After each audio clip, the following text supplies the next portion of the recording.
the people, Mr. Speaker, even the government pathologist who has been going through or conducting postmortems on such cases has even been affected, Mr. Speaker, saying a relative brought on a table for him to check what killed him, Mr. Speaker. I think as a country and as this Senate, we must give an ultimatum, Mr. Speaker, that by 25th June, Mr. Speaker, if this Senate has not done anything, if this Lagat DIG has not resigned, Kenyans should come out on 25th as a Memorial Day to come in large numbers, Mr. Speaker, and deal with whoever, Mr. Speaker, is not doing what it's supposed to do. Because, Mr. Speaker, the police who have been mandated to take care of Kenyans, they are quick to act on some useless issues, Mr. Speaker. Today, as we speak, there is a police officer by the name Samido. Samido, who is a musician, who was granted a leave to go to America. He was supposed to return yesterday, but today there is a warrant of arrest on him for abduction of duty. If the police can issue a warrant of arrest for somebody because of missing work, yet we have a police officer whose name has been dragged on every murder, and Mr. Speaker, they're not doing anything. I think as a country, I think as a Senate, we need to do something, Mr. Speaker. The same police told us a member of parliament has kidnapped himself. The same police told us he kidnapped himself and he slept in a certain hotel. The same police, but we did nothing, Mr. Speaker, because he does not come from our region. Today, the same police are saying the guy, the Albert Ojang, hit his head on the wall, Mr. Speaker. The same police. At least we can say we're here now discussing issues because we have been all affected by the death of Albert Ojang, Mr. Speaker. Senator Kavindu.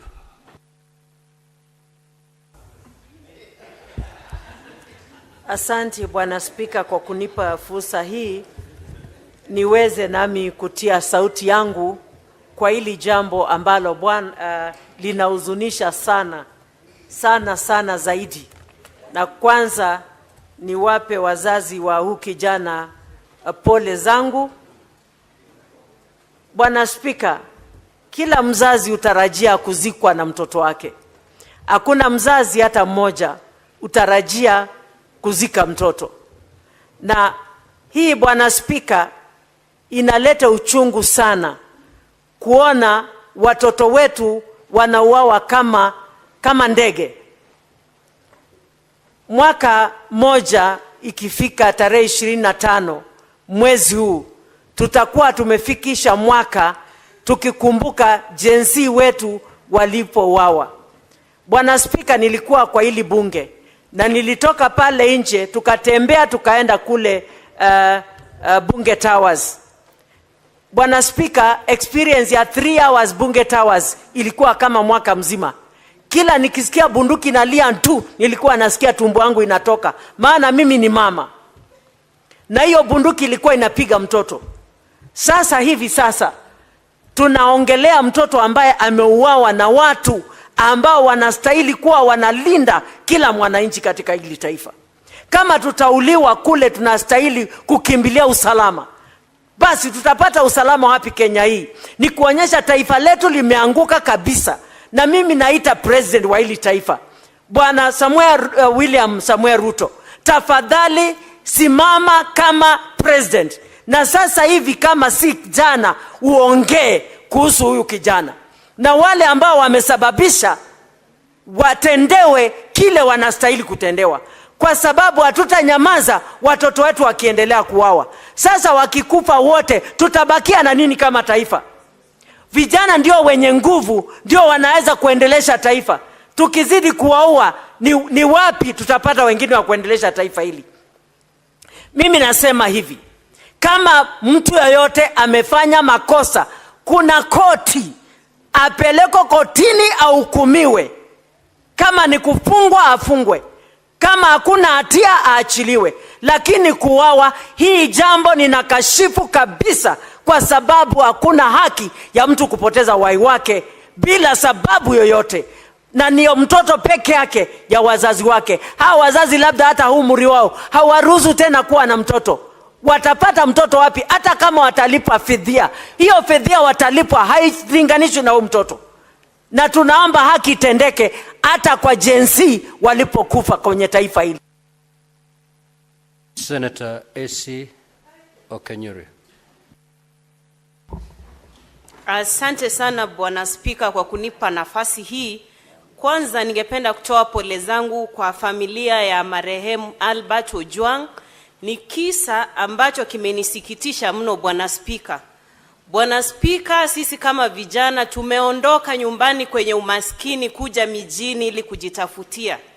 Ni kisa kimenihuzunisha kuwa Albert aliweza kuchukuliwa na maafisa wale, na ripoti za upasuaji wa maiti zimeonyesha kuwa Albert hakujiua, aliweza kuuawa na maafisa wale. Singependa kujiunga na wenzangu ambao wananungunika. Bwana Spika, maafisa wale ambao walimbeba Albert kutoka kwao washtakiwe kwa makosa ya mauaji ili wasema nani ambaye aliwatuma kuangamiza kijana yule. Ni jambo ambalo linasikitisha Bwana Spika, kwa sababu kama vijana wa taifa watatendewa unyama kama ule, sisi viongozi tunabaki hapa tukinungunika Bwana Spika. Hii si hali ya kawaida Bwana Spika, na mauaji ya wanablog yamekithiri. Sisi kama viongozi tumezoea kuwekewa makosa kwenye mitandao pale, lakini hatujawa wa hasira kiwango cha kutaka kuwaua wale ambao wanatutusi pale kwenye mitandao. Kwa sababu tuko kwenye nafasi za uongozi, mambo kama yale yakitokea, sio sisi kuchukua hatua kama zile.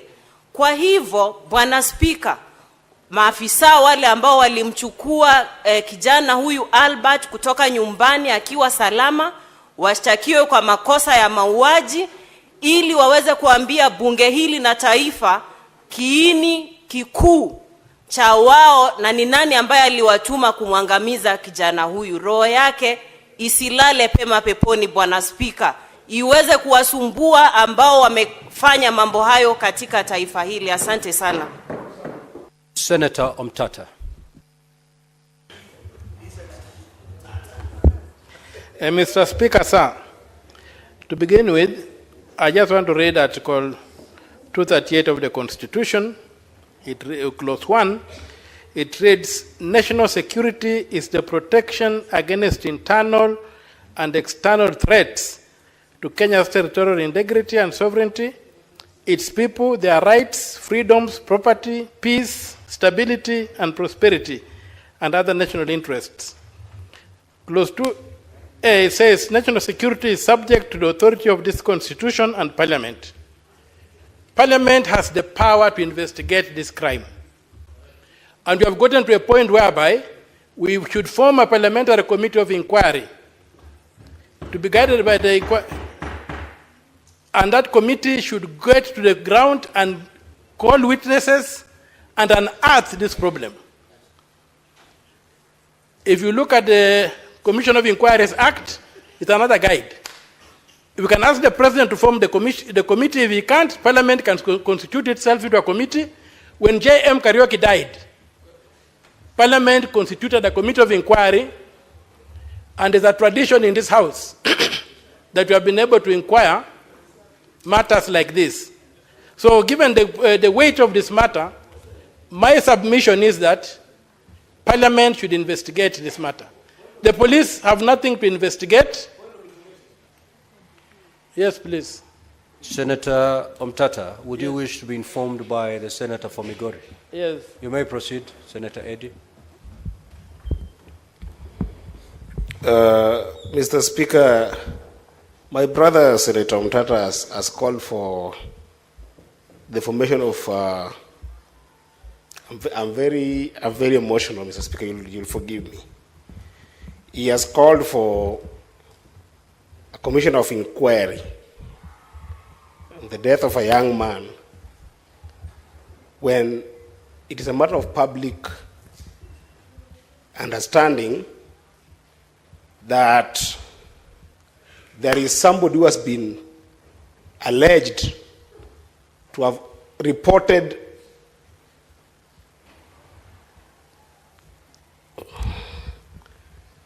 to have reported that Ojang had published something about him.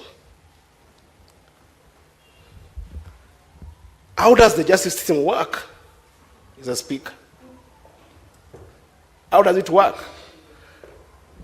Senator, Can it be... Senator Eddy, what is this information that you'd wish to share to aid Senator Mtata's contribution? What I want to share with Senator Mtata is there is a serious person who works in the police rank who had an issue with this young man, and there's nothing to inquire about him.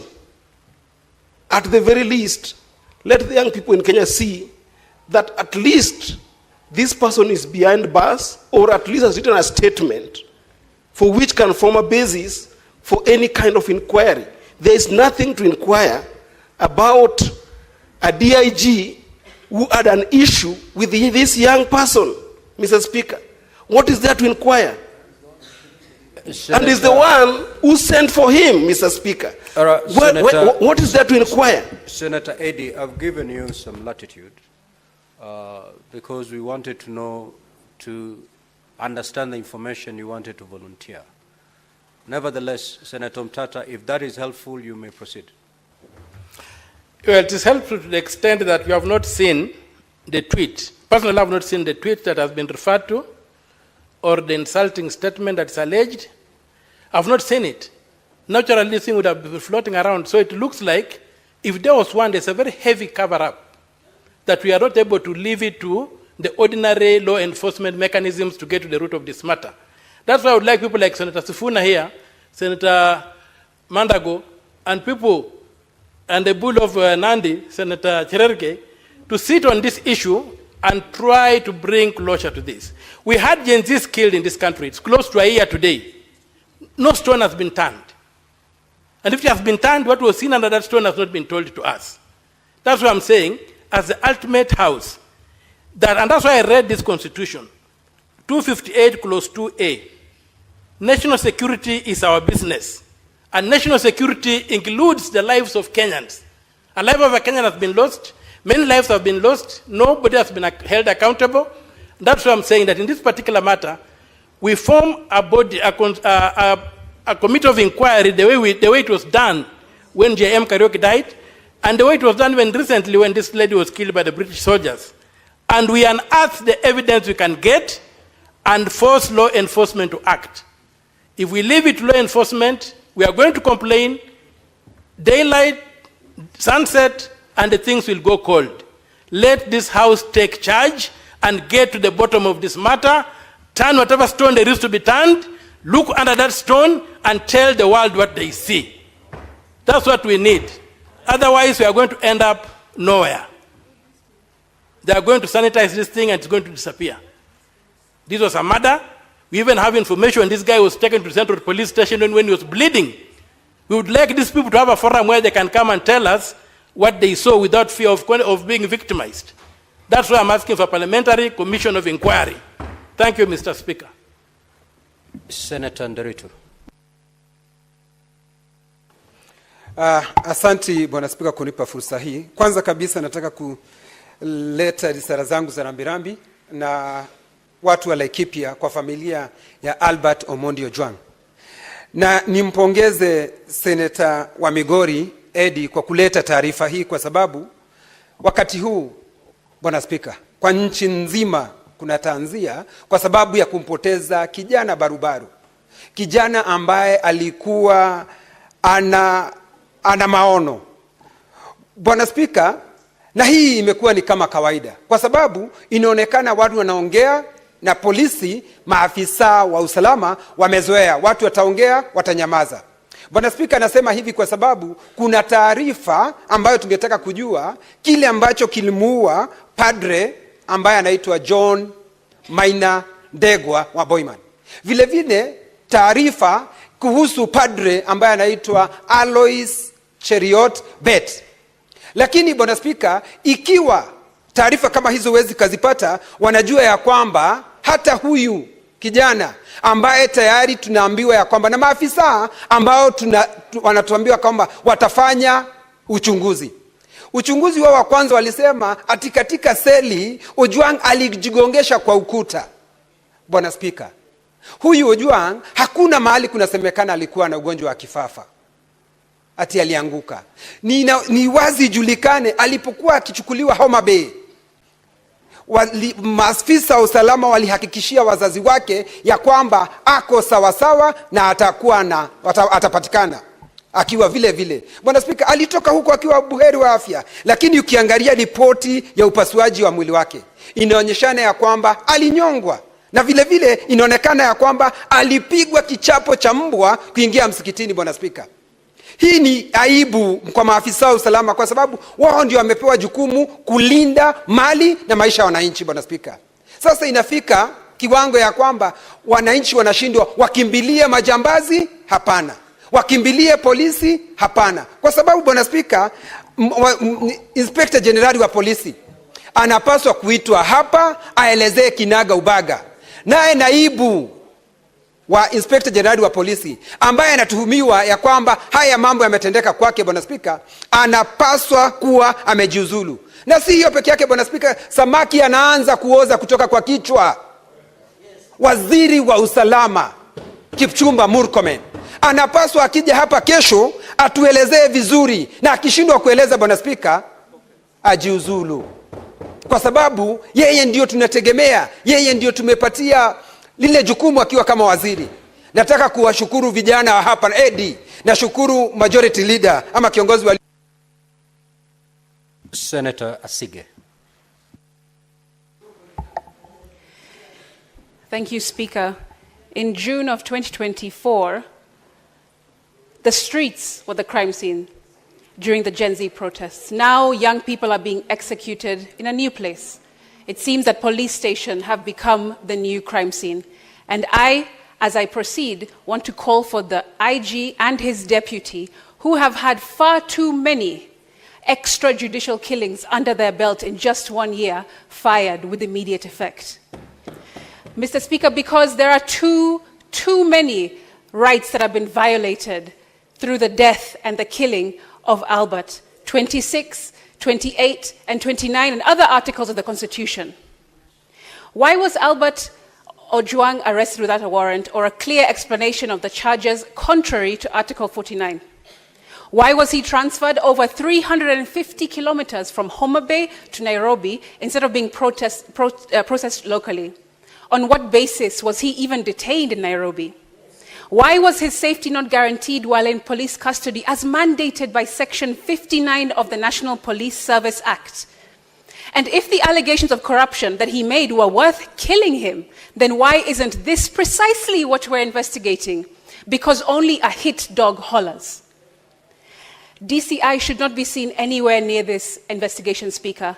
A judgment by Justice Mugambi on the 9th of May 2025 clarified that only IPOA has the mandate to investigate deaths and injuries caused by police officers who are on duty or occur in custody. Not DCI, not any other department of the police. Also, the Security Services Laws Amendment was introduced in Parliament to expand IPOA's oversight powers and give it more teeth, not just recommendations, but actually allow them to make arrests. But the National Assembly has blocked this bill. We know that. They say that it doesn't concern counties, thereby stalling its legislative process in this Senate, and therefore obstructing real justice. We have to fight as a Senate to bring that bill. Dead people don't tell tales, Speaker, but the collective voice of Kenyans demands that this tale be told and justice be served immediately. I thank you. Senator Kisang. Thank you, Honorable Speaker. Honorable Speaker, I also joined my colleagues to condemn the killing of Albert Ojwang, Honorable Speaker. Honorable Speaker, this is a young man who was teaching. In fact, I want to send condolences to the people of Homa Bay, the people of Taita Taveta, because he was a teacher there, Honorable Speaker, and the only child. So it's unfortunate that he had to die in a police cell. I don't know if the police don't know that there is a law that was passed 2019 called Computer Misuse and Cybercrime Act, that if anybody abuses you in the social media, you report, take them to court, and charge them. So there was no need to kill this innocent young man, Honorable Speaker. Honorable Speaker, I think it is time now for the National Police Service to put CCTV cameras in the cells, because we have lost many people in the cells, and there is no record to show what could have happened, actually, Honorable Speaker.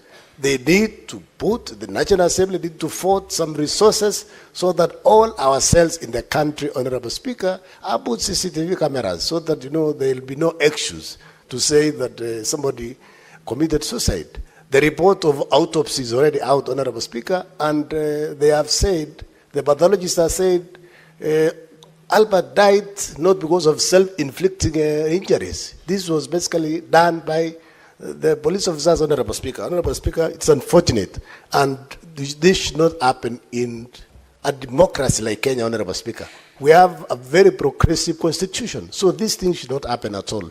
Thank you, Honorable Speaker.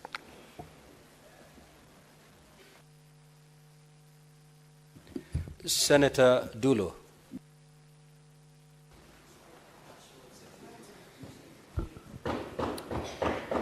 Thank you, Mr. Speaker. Mr. Speaker, I wish to join my colleagues actually in condemning what happened to Albert.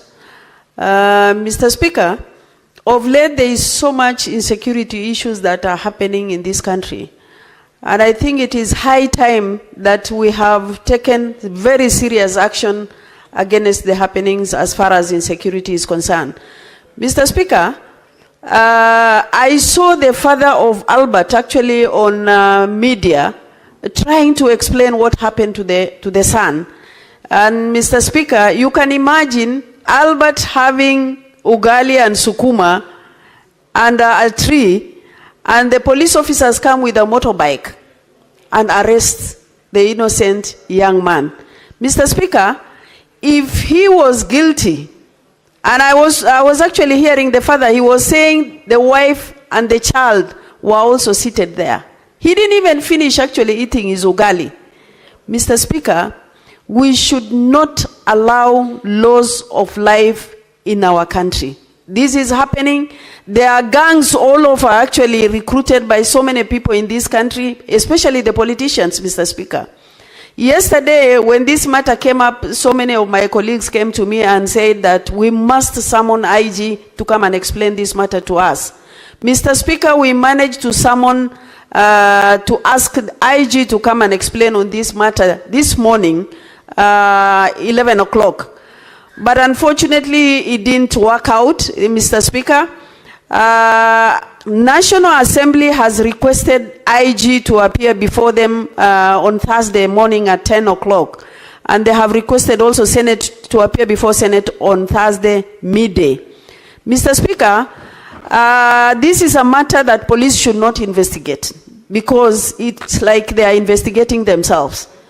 IPOA is in place. They should actually move with speed and ensure that investigation is carried out, and those who are concerned should be brought to books. Mr. Speaker, I request on Thursday midday, this should be the committee of the whole, where we should be able to address all the matters affecting insecurity in this country.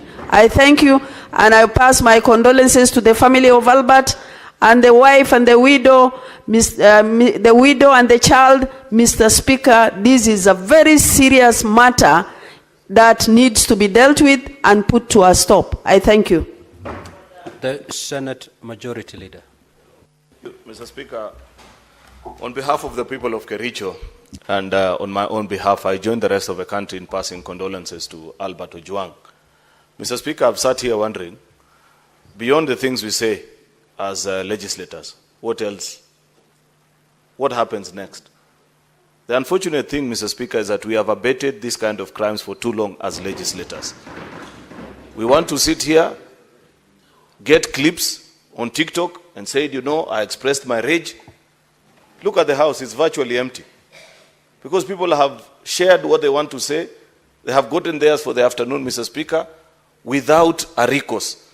Mr. Speaker, the motion that we passed here after the June 25th protest, if we had adhered to it, and our committees, and I've said this more than 100 times on this floor, Mr. Speaker, that there were specific things that we asked each of our committees to do. The arrest procedures, Mr. Speaker, was part and parcel of what we passed in that particular motion.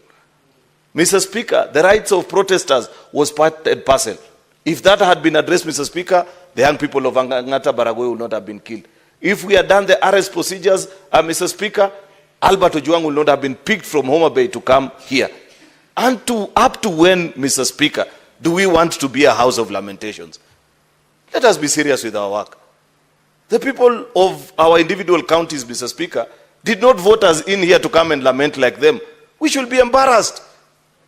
This is not a matter that we should even be addressing, Mr. Speaker, because we know for a fact that we have the power. If you, as a member of parliament, whine, what do you expect young people to do, Mr. Speaker? I want to urge ourselves that for once, let us take our duty seriously. Let us ask our committee on security to lead us into a conversation. In a sitting of the entire plenary, the same way the late Senator Yusuf Haji led us in this house, in a sitting of the entire plenary, when our 3 colleagues were arrested arbitrarily. Madam Speaker, let us stop this hypocrisy of just speaking and going home. People are disappointed in our actions. I expect that Professor Ojang, that you serve as a vice chair of this security committee, together with Senator Fatuma Dulo. You want us to speak about these issues until when? Surely, can't we lead the country into making the right decisions on how to handle protesters, how to handle arrested people, how IPOA, Mr. Speaker, can do their job without being interfered with, Mr. Speaker? Because last month they told us they are investigating those who kill people in Angata Baragoi. To date, we don't know who it is. How difficult is it to tell the country, even just to know, who are these officers that went for Albert in Homa Bay? Up to now, we don't know who they are. Yet when none of our own died, Mr. Speaker, we were being given a blow-by-blow explanation hour by hour. The life of Albert Ojwang is more important. Senator Professor Ojang. Thank you, Mr. Speaker. Mr. Speaker, let me join colleagues to commiserate with the family of the late Albert Ojwang, but also, Mr. Speaker, to condemn in the strongest terms possible, though I'm the Vice Chair of the Security Committee in Senate, and to undertake, Mr. Speaker, that the committee, as and the Chair has spoken, will go right to ensure that this matter is dealt with as by law required. Mr. Speaker, it is clear that under the Independent Police Oversight Authority Act of 2011, this matter must and ought to be investigated first by IPOA. And I'm glad that I saw the chair of IPOA, Commissioner Ahmed Isaac, together with the IG and the DIG and other police officers at the Central Police Station, which was the crime scene. Mr. Speaker, 2 things that I want to point to, Mr. Speaker.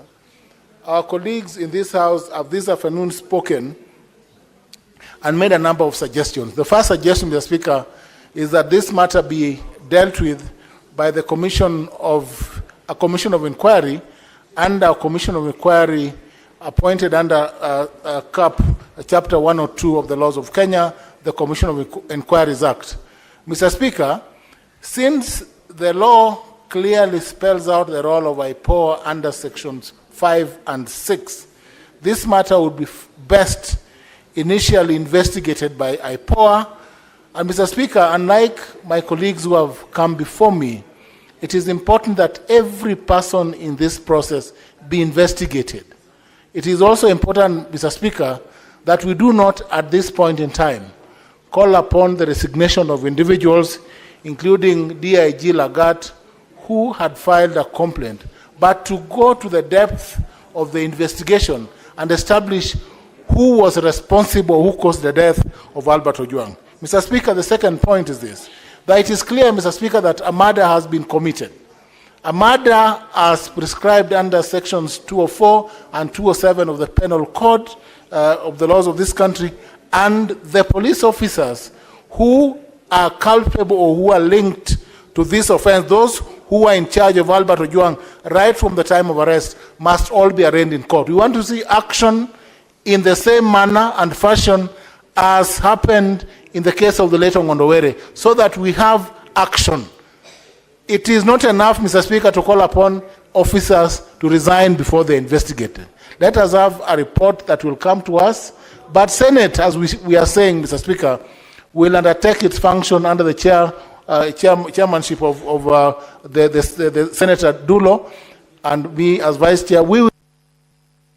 Senator Tobacco.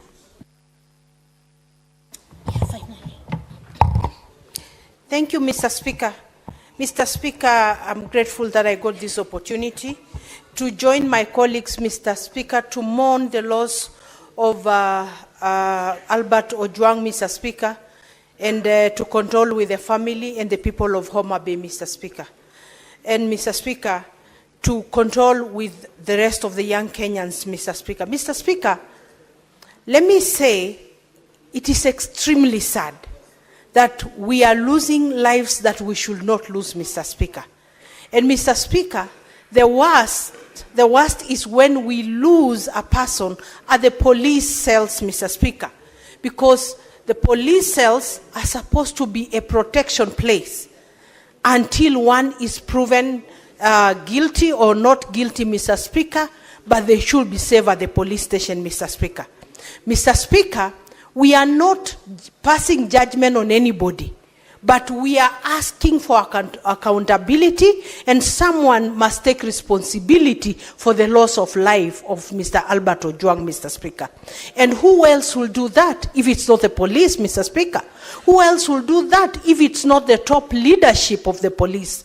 The IG, the DIG, Mr. Speaker, must answer to Kenyans on what happened to Albert Ojang, Mr. Speaker. Mr. Speaker, and the President should keenly look at this case. It is coming immediately after a very warm reception at Homa Bay. There could be people also who are working to undermine the government, Mr. Speaker. The President should see what is happening at the police force, Mr. Speaker.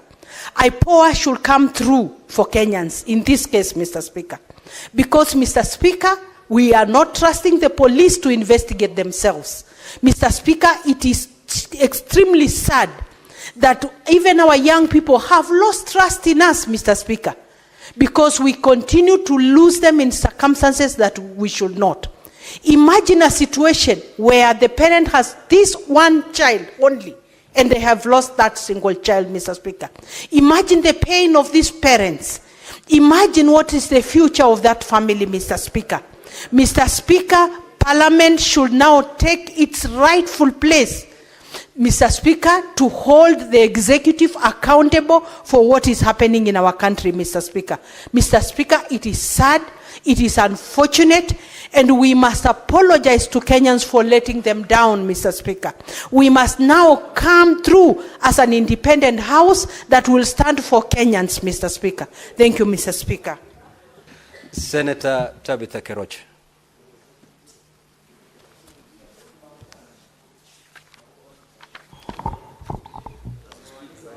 Thank you, Mr. Speaker, sir, for also giving me this opportunity to stand as the Senator of Nakuru County with my Nakuru County people and my family to sincerely send our condolence to the family of Albert Omondi Ojang.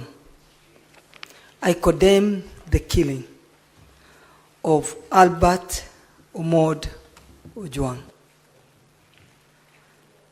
When I received a photo of how he has been tortured in the police cell, I couldn't hold my tears. When I read the story of Albert Omondi, that he was the only child of a mother and a father, a newly wedded man, a father of a 1-year child, a graduate from Migori, and you can imagine to educate a child to a university level of parents of that status, how hard they've worked to ensure that their child get the rightful education. And this child now has gone. It is so sad. And in the hands of our security, So my aim is just to really ask the justice for Omondi and the family to be given. And I don't think there's anything else we're asking. It's just for his justice for now, because he's gone. And I think parents, and I stand with our majority leader saying, we cannot be a house of just coming here and talking and there no action. We parents have cried enough. I'm a victim. I know my daughter was murdered in 2020. And up to today, I've not gotten the justice that I'm pushing for. What does that tell? You can imagine Omondi now, they start their justice. And now, how long will it take for them to get the justice? So I think enough is enough. This house is the upper house, is to ensure such things now can come to a stop, to an end, where our children will not be killed, butchered, just because that they raise a voice of what they think or what they feel they should express their opinion. I think it's a high time. These people should know that they are even spoiling or damaging our government, which is working hard every day. And the rising insecurity in Nakuru, I can't forget to say, the rising... Very well, Honorable Senator, your time is up. Now, Honorable Senators, this is a very weighty matter. Kenyans are asking questions, and justifiably so, and we owe them the answers. The patience of this country is being stretched beyond its elasticity. The Honorable CS of Interior is scheduled to appear before the Senate tomorrow morning for purposes of responding to 15 questions that have been requested or asked by honorable senators. I wish to give the following as a way forward. Because of the urgency of this matter, that the CS appears tomorrow. However, before he embarks on the response of those 15 questions, we will first have the House move as a committee of the whole to interrogate this particular matter. After that session, then we can move to question time. While the CS is preparing to appear tomorrow, Secretariat informed the ministry that tomorrow the CS must appear with the following persons: the IG, the chairperson IPOA, the chairperson Police Service Commission. Those are the persons who are supposed to accompany the CS tomorrow as we move into a committee of the whole. And thereafter, we can move with the question time as contained in the order paper. Next order.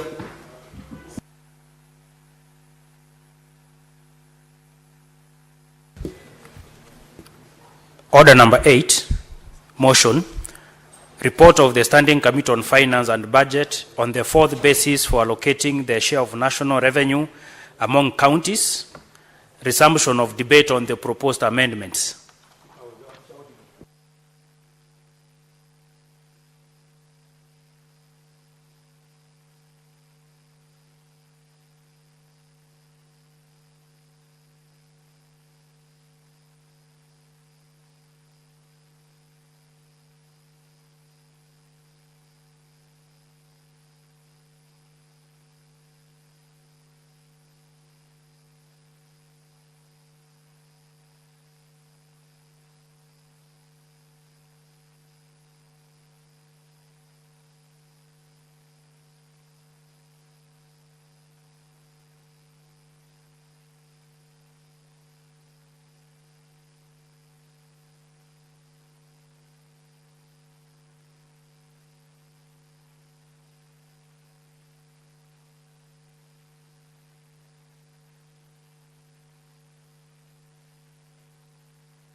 Now, honorable senators, when debate was interrupted on Thursday, the 5th of June, 2025, Senator Mungatana had the floor and he had a balance of 8 minutes. I'm not seeing Senator Mungatana in the House, and therefore the floor is open for debate. Now, honorable senators, the debate is on the amendments as proposed by Senator Mogeni, not on the entire formula. It is on the amendments as proposed. Senator for Kakamega, if you want to hug, you have the lounge.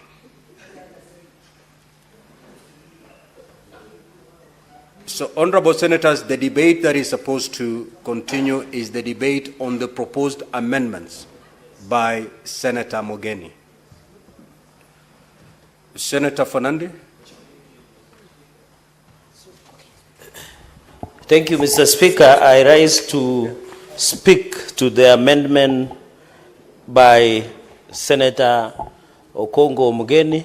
Mr. Speaker, I think in the principle of at the division, Mr. Speaker, I think last week we did mention on a number of, this is a 4-year or 5-year, Mr. Speaker, and therefore this division of revenue and amendment is very critical. Mr. Speaker, for Isiolo, let me begin by saying the following. Mr. Speaker, this is a house of equity. That is why the vote of Nairobi and the vote of Nandi and the vote of Kakamega and the vote of Elgeyo Marakwet, Mr. Speaker, is subjected to principle of equity, Mr. Speaker.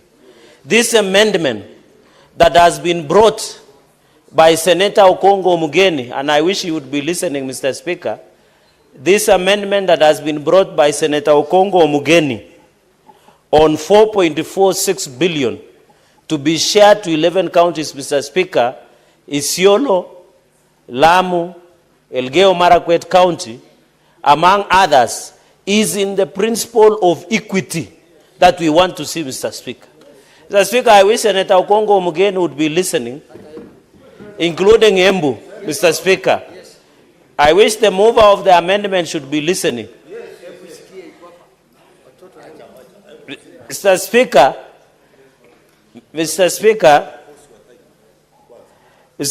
that is why I wanted to insist that this is a principle of equity.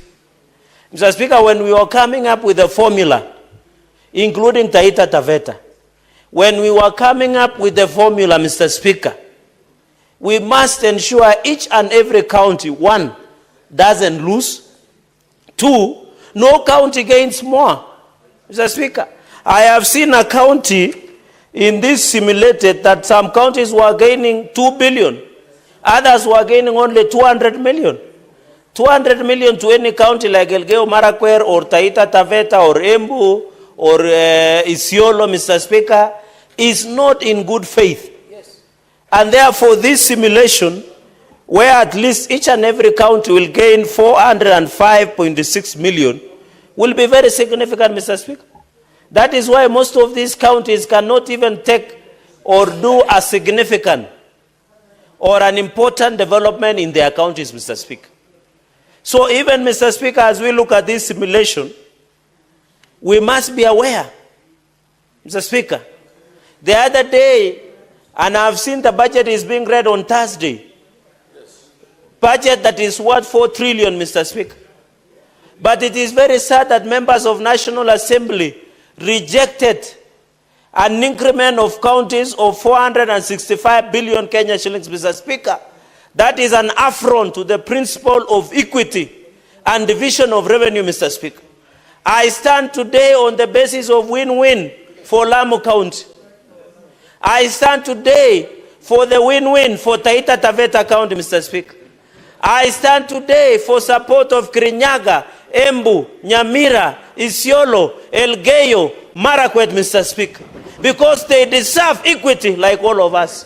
If Elgeyo Marakwet wins, Nandi wins. If Isiolo wins, Mandera wins. Mr. Speaker. If Nyamira wins, Nakuru wins. We must push the principle of equity. It cannot be that a county is getting 2 billion, but a small county like Nyamira is getting a paltry millions of shillings, Mr. Speaker. I rise on the pedestal of history, on the principle of equity, Mr. Speaker. Mr. Speaker, they say, when the conscience of a nation has disturbed a solitary mind, it doesn't mean that that man is mad, Mr. Speaker. We must push for a win-win, Mr. Speaker. So that as we push, we cannot blame Elgeyo Marakwet, Taita, Nyamira, Isiolo, Embu, Mr. Speaker, for underdevelopment. Yet when we are doing division of resources, we don't consider their uniqueness, including Lamu, Mr. Speaker. So I support this amendment by my senior. Na leo ndio narudisha mkono. After defending me, Mr. Speaker, when I was in police custody, he was able to dismantle my charges within seconds, Mr. Speaker. 1 minute and 59 seconds, Mr. Speaker. Therefore, Mr. Speaker, I rise to support the people of Lamu. Well, that is why, Mr. Speaker, as a Senate, we should not reduce ourselves to our own counties. That is why we say, Mr. Speaker, we are senators of the Republic of Kenya, elected by respective counties to represent the interests of all counties, Mr. Speaker. When I speak here, I speak on behalf of Nandi, on behalf of Nakuru, on behalf of Nyamira, on behalf of Kirinyaga, Wajir, Nyandarua, Laikipia, Migori, Taita Taveta, Kajiado, Elgeyo Marakwet County, Mr. Speaker, including Uasin Gishu. And Embu, Mr. Speaker, where the deputy party of DP comes from, Mr. Speaker. If there is a time I'm proud of my senior colleague in the profession, Senator Okongo Mugeni, Commissioner, is today, because he's pushing us to look for principle of equity. It cannot be, and I want to challenge members of National Assembly. When we demand for more resources, they only tell us there is corruption in counties. What are they doing for corruption in national government themselves? What are they doing? Mr. Speaker, it is shame for them to tell us that they cannot add money to our people who are suffering, Mr. In fact, we are going to scrap NTCDF because that is unconstitutional kitty, Mr. Speaker. It violates the Constitution, and I want to stand with the decision of the Supreme Court, Mr. Speaker, that we should only channel funds to only two entities, National Executive and counties. If members of National Assembly want to run resource and manage money, let them run for two positions, governor or the presidency. When you are here, Mr. Speaker, Article 94 and 96 is we legislate, represent, oversight, do budget making process, Mr. Speaker. It cannot be the biggest threat to devolution today, Mr. Speaker, in this country is members of National Assembly. How can they appropriate and pass a budget of 4 trillion and give counties paltry 400 billion, Mr. Speaker? It is shame. And I want to tell Kenyans who are watching us, the reason there is underdevelopment in Mashinani is because of members of National Assembly, Mr. Speaker. They are in fact of 4 trillion. We should be pushing that 1 trillion or 50% or 4 trillion of the budget should go to Mashinani. That is counties, Mr. Speaker. Mr. Speaker, today, the people of Nyamira, today, the people of Elgeyo Marakwet, today, the people of Kajiado, the people of Taita Taveta, the people of Isiolo, the people of Lamu, the people of Embu, we must come up, the people of Kitui, Mr. Speaker. We must come up with a formula of win-win. Kenyans for Kenyans, Mr. Speaker. This is the only house, Mr. Speaker, that will change the trajectory of development in this country, Mr. Speaker. We want to develop so much resources that somebody in Kericho, in Kapchebet, where Senator Aaron Cheruiyot comes from, does not care who is the president, Mr. Speaker. Somebody from Kilifi, where our esteemed, respected Speaker, Governor Senator Amason Jeffa Kingi, will not care who is the president because there are enough resources in Kilifi County, Mr. Speaker. I pray for that country, Mr. Speaker, where we will not charge or care who you are, but we will share resources based on principle of equity. Therefore, Mr. Speaker, as Martin Luther Jr. King said, an injustice somewhere is an injustice everywhere. I will not be happy if I'm given so much to take to Nandi while Nyamira is losing. I'll not be happy when Mandera is given so much when Lamu is losing. Mr. Speaker, we are all Kenyans, including Embo, Mr. Speaker, where the deputy party leader comes from, Mr. Speaker. Dr. Mundiki. Senator Cherargei, I don't want to disturb your flow of thought, but I hope I don't look like a man. Why are you addressing me as Mr. Speaker? You will clarify as we move along. Can you appropriately address Mr. Speaker, the spirit of equity has overtaken my faculties, but I profusely withdraw and apologize, Madam Speaker. It is that my mind caught up when you are doing an exchange with the substantive speaker. My apologies. We respect you, Madam Speaker. And we know Muranga will stand on the history of equity. I hope the delegation of Muranga, if they mean what they say on top of cars, wherever they work around the country, they must force for this principle of equity, Mr. Speaker. And therefore, I want to challenge this country. The future of Kenya, Madam Speaker, is only on equity. I'm calling upon the Chair of Finance and Budget, my very good friend, which I have tremendous respect, a principal of Kenya Kwanza, a party leader, the Chair of Finance and Budget. Let us amend this formula. The pride of your committee, Mr. Chairman, sir, through Madam Speaker, is to ensure no county goes home crying. Let us take care of these counties. Madam Speaker, I've sat in public accounts for almost now 8 years. We have seen the financial statements. They cannot do anything. We went to Nyamira when the late, my brother, his soul rest His Excellency Nyagarama, he was a good man. I don't know about the current one. Okay. That is, the senior council will tell us.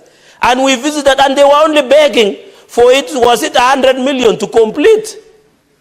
Can you believe? While we are giving counties, even, Madam Speaker, we need also to look at their own source revenue. A county like Nairobi, the CRA revenue potential of county of Nairobi is 63 billion. We are giving it close to 20 billion. They have a pending bill around 120 billion, Madam Speaker. We must also, the mover of this amendment, Senator Okongo Mugeni, we must also ensure, and I want to appeal to the Finance and Budget Committee, you cannot compare revenue potential of Nairobi City County and Nyamira, despite that they are growing tea. But I'm saying, even as we talk, Nyamira grows tea and Nandi.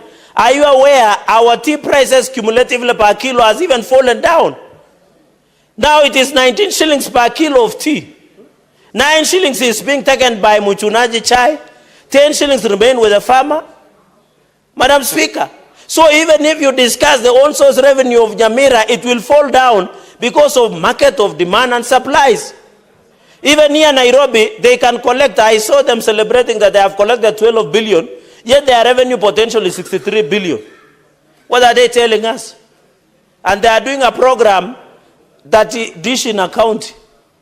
And that program is not extending to all children. Yet we are giving them the highest allocation. Look at Turkana, Mr. Speaker. We are giving Turkana the highest amount.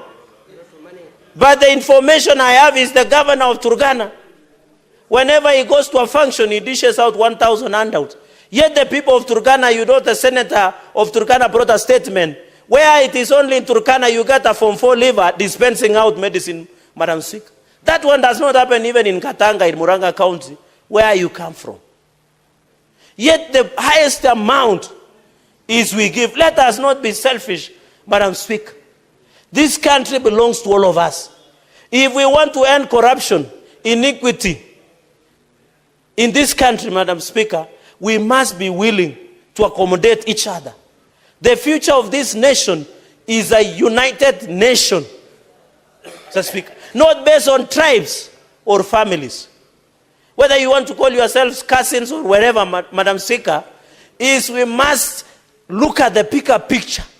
At the end of today, when you go back to Taita Taveta, Senator Eddie, I want to challenge you, although you are mourning, and we continue to empathize with your people, that as you go back to Migori, you should report back and say, when I was in Senate, when Lamu, when Nyamira, when Taita Taveta, when Wajia, when Embu, when Elgeyo Marakwet, when Isiolo, where our sister serves with distinction. And I want to call out my friend, the governor, in future, not to make derogatory remarks against women leadership. I would have expected even women from this house to protest. She did. Yeah, in fact, Senator Dulo should be listening to this. I think she is busy because of issues of insecurity, Madam Speaker.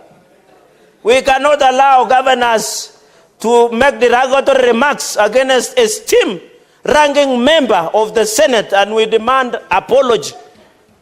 And you know, Senator, the governor of Isiolo, Madam Speaker, is a good friend of mine.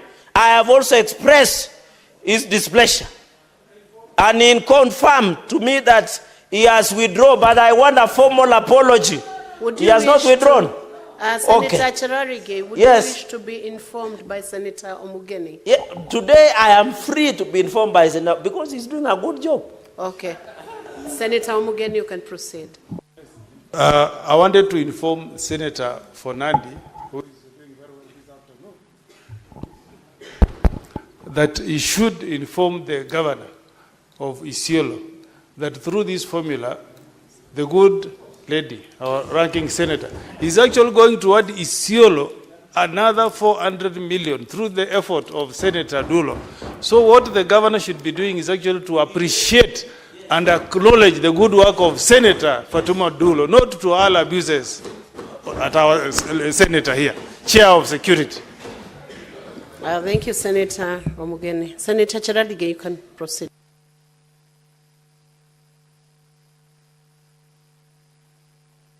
Give him the mic. Madam Speaker, it is the most proud moment because even the Speaker of the session, where the Senator of Isiolo is adding 400 million plus, we are proud of women leadership in this country, Madam Speaker, including you. And I want to request and demand as Governor of Isiolo to withdraw and instead appreciate the distinguished senator who is a ranking member, a 3-term senator. Do you think to be re-elected in this country is easy, Madam Speaker? You are our SG in UDA. You see people crying. People taking diabetic and pressure pills to calm down. But this is a distinguished senator who is serving a 3rd term.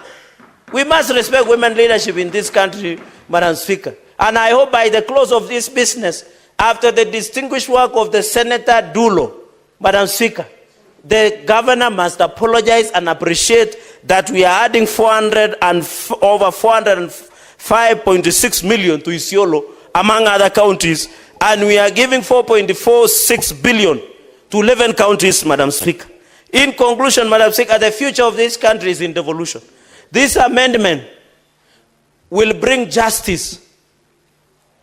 Madam Speaker, I want to request members of the Senate, especially head of delegations, including my brother, the minority leader, including Kamau Murango, the distinguished senator of Kirinyaga, who is the next governor of Kirinyaga, including the governor, incoming governor of Kitui, Governor Bishop Enoch Wambua. Madam Speaker, the formula we passed today, including Senator Chute, who I see is restless today, including Senator Kisang, the formula we will pass will run for 5 years. We must think through it. We must think through it. Let us not rush. In the last session, Madam Speaker, we stayed almost 6 months to agree to pass a win-win. At that time, there were senators for Kenya, Senator Matzayo and Senator Wambua were Kenyans, me and Senator Nderito, and I am told the financier and the engine of that moment was Governor Mandera, the distinguished senator. Captain Ali Roba was the leading one, the onslaught. Me and Senator Kinywa Madam Speaker, we are one man, one vote, one shilling. But today we are saying let the entire country win. Let us win as a country. Let us win as a country. Senator Cherarigei, hold on a minute. There is a point of order by Senator Ali Roba. What's your point of order, Senator Madam Ali Speaker, Roba? Madam Speaker, the Honorable Senator Cherarigei has referred to me as financial that time. I would like him to substantiate as to the truthfulness of the statement he has made in terms of that, because it might send a bad signal out there. I wasn't in this chamber last Senate, Madam Speaker. Senator Cherarigei, you have alluded to an allegation that he was a financier. We do not know what he was financing.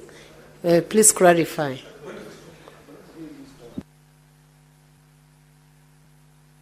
Madam Speaker. Proceed. You can substantiate. Madam Speaker, I didn't say he was the one financing the formula. He was not the one financing. I was saying he was the beneficiary of a win-win that we did that time, because Mandela was losing. So it was just a question of grammar. I think grammatical errors. Okay. I meant the beneficiary, not the financier. So let's proceed. Madam Speaker, admitted that. Madam Speaker, as I conclude so that I can sit ground, I support this amendment with all my body organs. Madam Speaker, I am very sure as a leader, I want to see equitable development across the country. Some of us in future will aspire for higher seats in this country. I want one day when I'm in Nyamira, Senator Okongo Omugeni will tell me, because of the decision that you voted, this is what we have done. When I'll visit Kirinyaga, I don't know whether they will accept me, because I don't know whether I'm their cousin or not. They will appreciate and tell me, you are our cousin. This is the money you voted for. This is what we have done. I want, when I visit my neighbors, Elgeyo Marakwet, Senator Kisang, Senator Taita, my Vice Chair of County Public Accounts, Senator Mwaruma Mwalimu, will tell me, now I'm the governor of Taita Taveta, and this is what we have done. I want, when I visit Wajir, I visit Senator Dulo. Madam Speaker, I support this amendment with all my faculties, and I thank you, Madam Speaker. Thank you, Honorable Senator. Before we proceed to the next senator to debate this motion, I want to give communication from the chair on visiting teachers and students from Seven Forks School in Embu County. Honorable Senators, I would like to acknowledge the presence in the public gallery this afternoon of visiting teachers and students from Seven Forks Schools in Embu County. The delegation comprises 177 students and 9 teachers who are in the Senate for a one-day academic exposition. Honorable Senators, in our usual tradition of receiving and welcoming visitors to Parliament, I extend a warm welcome to them, and on behalf of the Senate and on my own behalf, wish them a fruitful visit. I thank you. Senator Mudigi from the great county of Embu. Asante Bi Speaker kwa kunipa nafasi niweze kukaribisha shule ya Seven Forks Primary School katika Mbeere South, Embu County, na pia katika county 47. Wakati ile county inajulikana sana. Yangu ni machache ni kuambia watoto wa Seven Forks, karibuni sana, muweze kuangalia yale tunatenda hapa. Wakati mmekaa dakika nyingi, muweze kuona yale mambo tunatenda hapa, mambo ya kuangalia, mambo ya vile, mambo ya security, na vile tunaongea ndio county zetu iweze kupata pesa. Bi Speaker, yangu ni kuambia watoto na kusema Senate, ile pesa tunasema hapa, ukienda kama Seven Forks, ile shule imejengwa na Kengen, na unakuta pia iko na bahati, lakini sile siko area hiyo iko na shinda. Na ndio mara mingi Bi Speaker tumekuwa tukisema walimu wale wanaweza kusomeza ile area, kwa sababu ni area haina maji, haina hospitali, haina chochote. Tumekuwa tukisema mambo ya handship isiweze kuondolewa, na pia pesa kama zile tunasema kama ile mbili ya homogeny senator ambaye tunasema county zote siweze kuongezewa pesa, ndio county ya Embu iweze kupata pesa kama zile,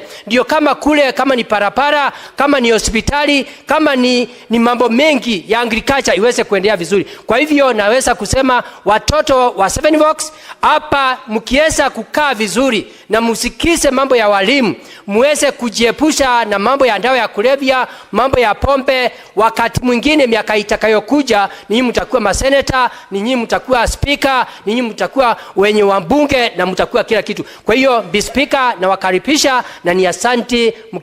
Mkirudi nyumbani Embu County muende na salamu, na pia mpalikiwe, muende safari njema. Asante Speaker. Thank you, Senator Mudigi. Senator Okech Edi Gishero, Migori County.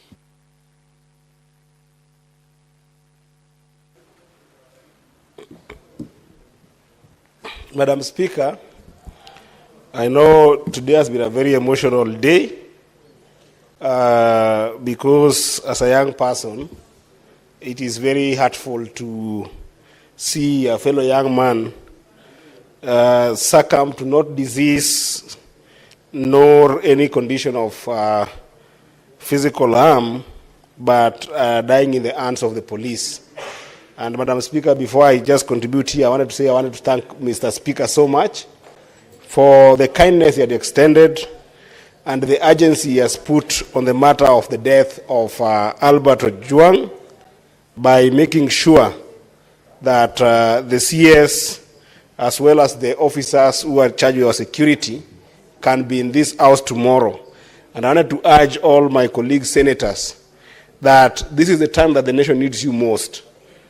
This is the time that tomorrow we should not have a quorum hitch or even delay of debate and engagement, that the House tomorrow, all senators should come on time so that you can be able to interrogate the matter of Albert Ojwang at 9 a.m. We'll be here so that by 9:30 when the House rises, then we can be able to deal with that issue. And I want to thank all the senators for taking this issue seriously and the comments that you have made, and as well as I do extend my heartfelt condolences and my sympathies to the family of Albert Ojwang. I know I'll try and control my emotions so that I can be able to contribute on this equally important matter, the matter of the formula for which we push forward to be able to share resources among counties. Madam Speaker, I am a member of Finance and Budget Committee, and I was part of the team, therefore, that tried to think about what would be the best fourth basis formula for us to be able to share the resources that we have for counties horizontally.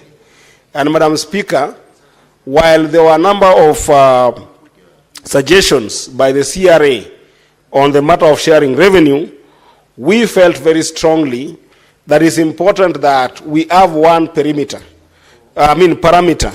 And that parameter, Madam Speaker, is that there is no county that should lose in this avenue of sharing resources after what we have gotten from the national coffers, Madam Speaker. And therefore, Madam Speaker, when we created the formula, everything we considered was to make sure that that principle abides.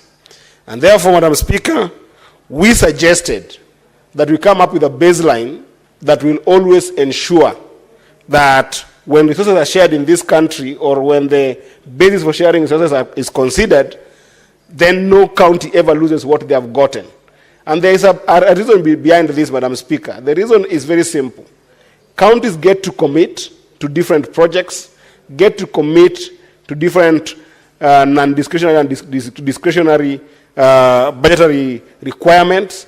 Therefore, if you put any formula that makes any county lose a shilling, you inconvenience that county. Additionally, Madam Speaker, the issue of inflation will always catch up with counties, Madam Speaker.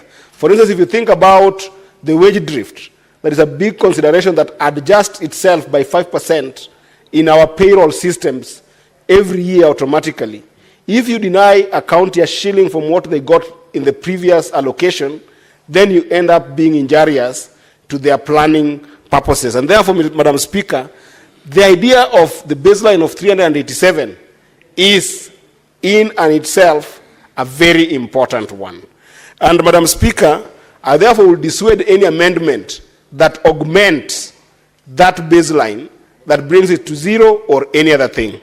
But now, Madam Speaker, when we came to this House, the issue was raised about the smaller counties who are going to gain from the previous CRA formula.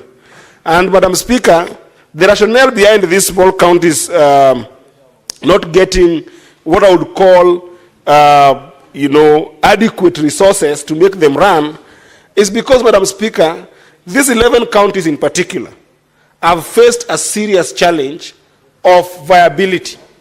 Madam Speaker, if you look at the spirit of the Constitution, when the counties were being created under Article 6 of the Constitution and subsequent articles that divide resources in our country, Madam Speaker, the principle of the Constitution is that the counties must be viable. What are the viability options for the counties, Madam Speaker? The viability of counties, Madam Speaker, number one, is that they be able to run a government. Counties are government. And those governments must be run on the basis of non-discretionary expenses. Those non-discretionary expenses, Madam Speaker, must go and be able to run staff, must go and be able to run recurrent expenditure. And then, Madam Speaker, the viability of counties does not stop at running non-discretionary expenses. A county is only viable, Madam Speaker, if after employing people, the county can, one, provide services to its constituents, and two, can be able to have some sort of development to its constituents, Madam Speaker. What we have seen in the county of Isiolo, what we have seen in the county of Vihiga, what we have seen in the county of Samburu, what we have seen in the county of Tharaka-Nithi, what we have seen in the county of Laikipia, what we have seen in the county of Nyamira, what we have seen in the county of Taita Taveta, what we have seen in the county of Lamu, what we have seen in the county of Elgeyo Marakwet, what we have seen in the county of Kirinyaga, and lastly what we have seen in the county of Embu, is that they can only run their non-discretionary expenses, recurrent expenses. So they are sent money to these counties, and the money, in whichever formula it is shared, is so small that they can only be able to finance salaries, Madam Speaker, and run vehicles, and run utility bills. Madam Speaker, that is not the viability of counties as was intended by the Constitution. Because then the people in those counties, Madam Speaker, end up never seeing any development. So, by virtue of not giving them enough and adequate resources to be able to run services and to be able to run development budgets, Madam Speaker, we end up only giving money to individuals in those counties who, if they misappropriate the non-discretionary expenses, Madam Speaker, then we are only really creating 11 billionaires every 5 years in those counties in the form of governors.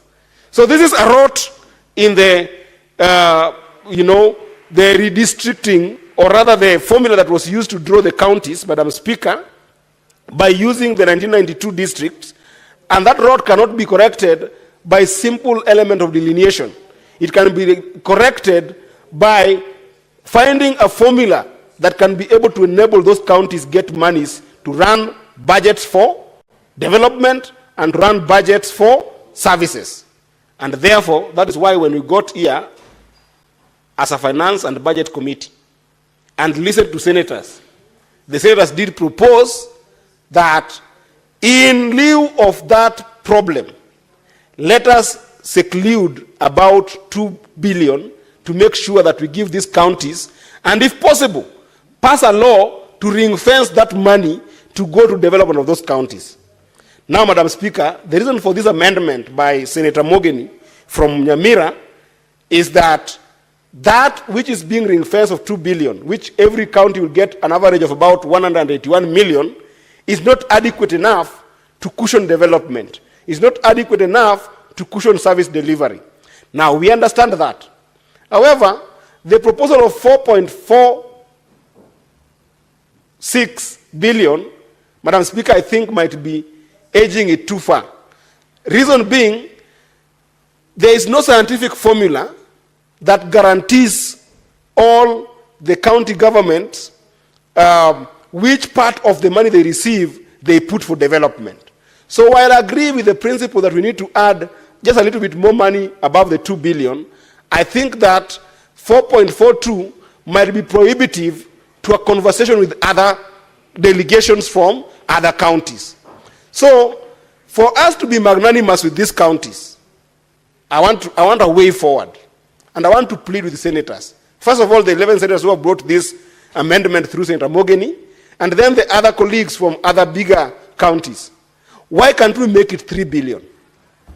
I think 3 billion can be a compromise that allows for proper ring fencing money for development for these counties, but also that is not prohibitive enough to make us not pass this for this formula this week. Because, Madam Speaker, there is urgency in passing this formula this week. And I'll tell you why. While we are fighting for 387 billion, there's a bigger conversation about costing of county functions, Madam Speaker. And we have never sat as a Senate so that we use the instrument of costing county functions as a conversation between us and the national government.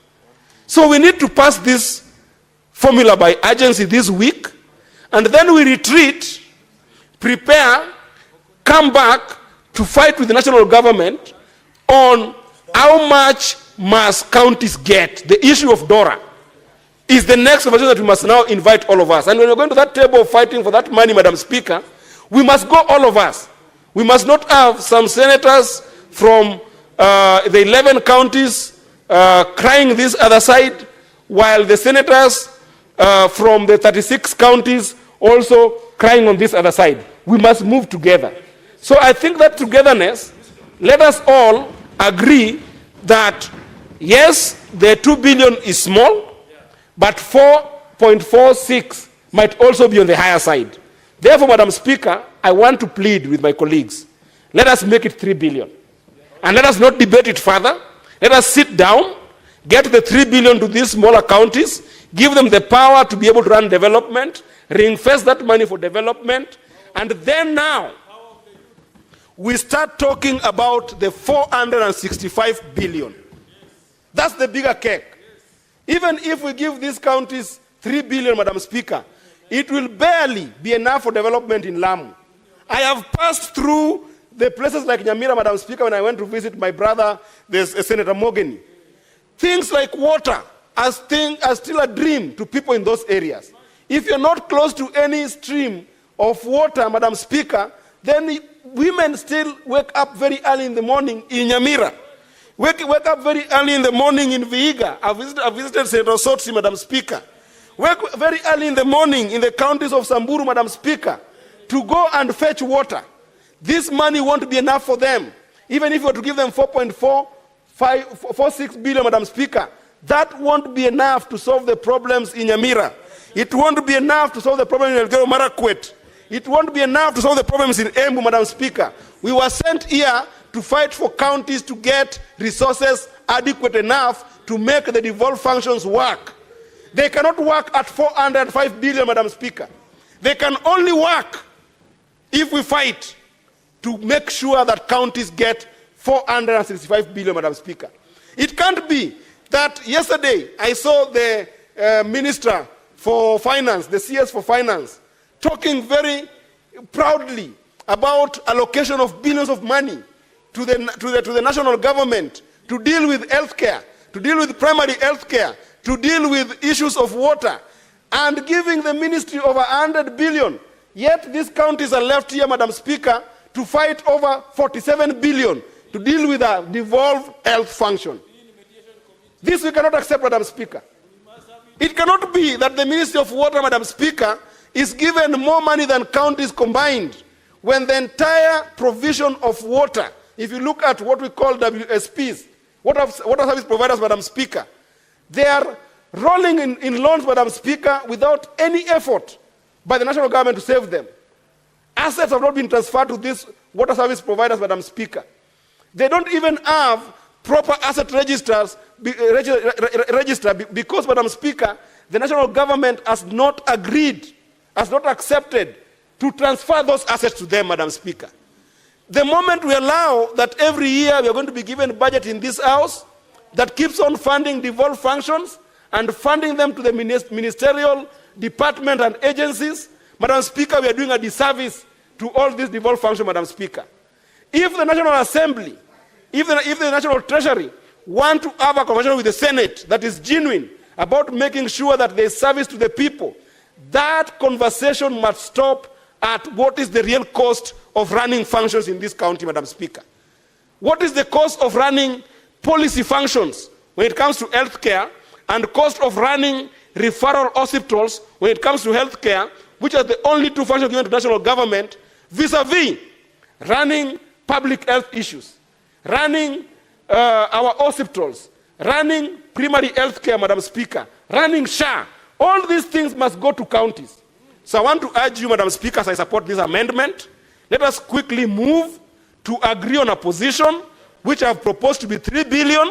Let us support our brothers from smaller counties and then go and fight for more resources. And those resources, Madam Speaker, we must fight for them starting next week. Therefore, let's pass this formula this week and let's face the national government on the issue of 465 billion that must go to counties, Madam Speaker. And when we finish that fight, Madam Speaker, the next fight is going to be fighting with governors on accountability and corruption. We can't fight for 465 billion to go to counties and then governors go and waste it by having fleet of vehicles around, by building themselves into billionaires, so that every single 5 years we are creating 47 billionaires in these counties in the name of governors. It must stop. So yes, we are going to fight for our people to get money, 465 billion, but when we finish, we are coming for governors. They must stop the scourge of corruption in the money we are sending to our people in the grassroots. And that fight will come next week. And therefore I support Senator Mogeni with that adjustment, that if it so suits the 11 senators, let us stop it at 3 billion, let us move forward together, and let's start the fight for DORA next week. With that, Madam Speaker, I thank you for the opportunity, and I support. Senator Kinyua. Asante Bi Speaker kwa kunipa fursa hii. Kuanzia mwanzo, Bi Speaker, nataka kuunga mkono mswada wa marekebisho ambao umeletwa na Senator Okongo Omugeni. Bi Speaker, ni wazi na ni dhahiri shahiri ya kwamba fedha zinapaswa kufuata majukumu. Majukumu mengi yamepelekwa katika gatuzi zetu, Bwana Speaker. Lakini Bwana Speaker, gatuzi yoyote ambayo inapata chini ya shilingi Bi Speaker, gatuzi yoyote ambayo inapata chini ya shilingi bilioni 6 inakuwa ni vigumu sana, Bi Speaker, kufanya jambo lolote. Si kutengeneza barabara, si kuweka dawa katika hospitali, ama kutengeneza shule za chekechea. Lakini Bi Speaker, mswada huu ambao umeletwa, marekebisho ya mswada huu ambao umeletwa na Okongo Omugeni, kwanza kabisa nataka kushukuru mwenyekiti wa kamati ya fedha ambaye ni Senator Roba kwa nia njema waliokuwa nayo walipokuwa wakishabikia mswada huu na kusema ya kwamba kaunti zitaongezwa, kaunti zilizo ndogo na ambao ushuru wake ni mdogo zinapaswa kupata kuongezewa bilioni 2. Bi Speaker, mswada ambao umeletwa siku ya leo unasema ya kwamba tuongezewe kaunti ambazo ni ndogo, hizi 11 ziongezewe bilioni 4, Bi Speaker. Bi Speaker, tukifanya kazi tukiwa wote kama vile tulivyofanya wakati wa seneti iliyopita, tuliweza kuongeza takriban bilioni 50 kwa mpigo, Bi Speaker. Kwa hivyo hata wakati huu sina shaka pangu rohoni, tukifanya kazi tukiwa pamoja tunaweza tukaongeza hela hizi ambazo zinakuja katika gatuzi zetu. Speaker, sisi kama seneti tulisema tungetaka bilioni 465. Lakini bunge la kitaifa, bwana Speaker, kwa ujuzi wake ama kwa ukosefu wa ujuzi, wakasema ya kwamba pesa ambazo tunapaswa kupata ni bilioni 405. Speaker, hawaelewi majukumu ambazo ziko katika gatuzi zetu. Speaker, mambo ya barabara. Speaker, kaunti nyingi unapata mambo ya maji zimepelekwa katika gatuzi zetu. Afya imepelekwa katika gatuzi zetu. Mimi nilidhania wanapaswa kukubaliana na sisi kwa sababu sisi ndio tunajua mambo ya gatuzi zaidi. Lakini Speaker, hata nikiendelea kuongea hivi, nataka kukubaliana na hizi hela ambazo zimependekezwa na mswada huu wa Kongo Mugeni, fedha za kudhibitisha county. Speaker, tukubaliane na vile ambavyo seneta ambaye ni wa Migori Eddie Okech, nimeangalia nikaona walikuwa na nia njema na wakasema bilioni 2. Lakini bilioni 2 ni kidogo zaidi, Speaker, na majukumu ni mengi. Kwa hivyo nataka kukubaliana na Senator Eddie vile ambavyo yeye anasema ya kwamba angalau tuongeze kwa bilioni 1, tuseme hizi county ambazo ni county ambazo zinasemekana ni ndogo ziongezewe shilingi bilioni 3 ndio tuweze kuwa na mapatano, Speaker. Na tukifanya hivyo itakuwa ni jambo ambalo litasaidia gatuzi zetu kwa mambo ya ukulima, kwa mambo ya afya, kwa mambo ya barabara na masomo, hasa kwa shule za chekechea. Speaker, Laikipia ikiwa na shida kwa sababu iko katika Jamhuri ya Kenya kwa ukosefu wa pesa, utapata vile vile kaunti ya Nyamira itakuwa na shida, kaunti ya Homa Bay itakuwa na shida, kaunti ya Taita Taveta itakuwa na shida, kwa sababu sisi tumeunganika na sisi ni kitu kimoja. Kwa hivyo ninapoongea hapa ni vizuri, Speaker, hii nia njema tutembee tukiwa pamoja na tukubaliane ndiposa tuweze kupata hizi hela. Lakini tusikomee hapa, Speaker, kwa kusema ya kwamba baada ya sisi kupata hizi hela zikifika katika gatuzi zetu unapata ya kwamba, Speaker, hizi pesa zinaenda zinafujwa, unapata kuna ufisadi, unapata kaunti kama Nyamira, Speaker, kuna vyumba viwili vya kufanya majadiliano katika gatuzi ya Nyamira. Kuna wengine wanafanya katika sebule na kuna ile ambayo imeketi katika mahali panapofaa. Hiyo ni ufujaji wa hela, Speaker. Kwa hivyo itakuwa ni vigumu kwa seneta wa Nyamira Kongo Mugeni kukaa hapa na kutetea hela ziweze kuongezeka Nyamira, lakini zikifika Nyamira tayari zimefujwa, kwa sababu inawezaje kuwa na mabunge mawili katika kaunti ya Nyamira na ilhali katiba imesema vizuri ya kwamba kutakuwa na bunge moja Nyamira. Kwa hivyo haya mambo ni mpaka yaangaliwe na msihi Okongo Mugeni, kwa sababu ameleta mswada huu akiwa na nia njema ya kusaidia Nyamira, lakini hela zikifika Nyamira zinatumiwa vibaya. Kwa hivyo Okongo Mugeni, baada ya sisi kupitisha mswada huu, sisi tutalivalia njuga mambo ya ufisadi, mambo ya ufujaji wa hela ambazo ni za umma. Speaker, vile vile tukisema kwamba hela zifuate majukumu, ukiangalia kama afya, Speaker, hela nyingi zaidi ya 70% zinabaki katika serikali ya kitaifa. Na ukiangalia katika serikali ya kitaifa, mambo ambayo wanashughulikia sana ni policy, na vile vile hospitali za kitaifa ni chache, ni 5. Mfano, kuna Mathare Mental Hospital, kuna Moi Teaching and Referral, kuna Spinal Injury, kuna Kenyatta.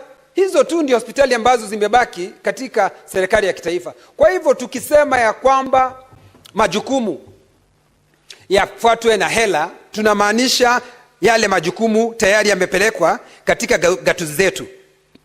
Speaker, kwa hivyo kwangu mimi, ikiwa tunaweza kukubaliana na tukubaliane halahala ndio kaunti zetu, kwa sababu wakati huu hela haziendi katika kaunti zetu. Tukikubaliana tutaweza kupeleka hela katika gatuzi zetu, kwa sababu Mswahili anasema ngoja ngoja huumiza matumbo.